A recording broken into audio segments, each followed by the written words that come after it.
আসসালামু আলাইকুম। রান্না করছি ছোট মাছ। আপনার মুখে যদি রুচি নাও থাকে চলে আসবে। আর মেহমান আসলে তো কথাই নেই। রান্না করে দিন, মাংসও লাগবে না, বিরিয়ানিও না। এই একটাতেই প্লেট খালি হয়ে যাবে। পুরো রান্নাটা কিন্তু আমি বাটা মশলা দিয়েই করেছি। প্রথমে মাছগুলোকে কেটে ধুয়ে নিয়েছি। এবার চুলায় প্যান বসিয়ে দিয়ে দিচ্ছি পেঁয়াজ বাটা, জিরা বাটা, রসুন বাটা, থেতলে নেওয়া কাঁচামরিচ।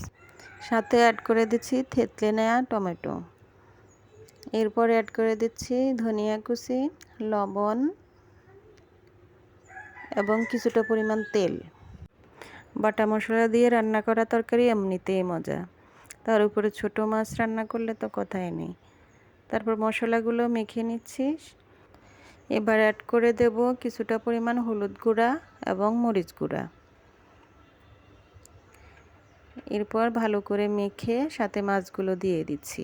মাছগুলোকেও ভালো করে মশলার সাথে মিক্সড করে নেব। এরপর 5 মিনিট রেখে দেব যাতে মশলাগুলো মাছের সাথে অ্যাডজাস্ট হয়ে যায়। এবার প্যানটা চুলায় বসিয়ে মাছগুলোকে ভালো করে কষিয়ে নিচ্ছি। বেশ খানিকটা সময় কষানো হয়ে গেলে মাছের মধ্যে হলুদ মরিচ ধরে যাবে। তারপর অ্যাড করে দিচ্ছি পানি। এরপর ঢাকনা দিয়ে কিছুক্ষণ মাছটা রান্নায় বসিয়ে রাখব। রান্না হয়ে গেলে ঝোল শুকানোর জন্য কিছুক্ষণ নেড়ে চেড়ে তারপর চুলা থেকে নামিয়ে নেব। ঝোলগুলো কিছুটা ঘন রাখলেই মাছটা খেতে মজা হয়।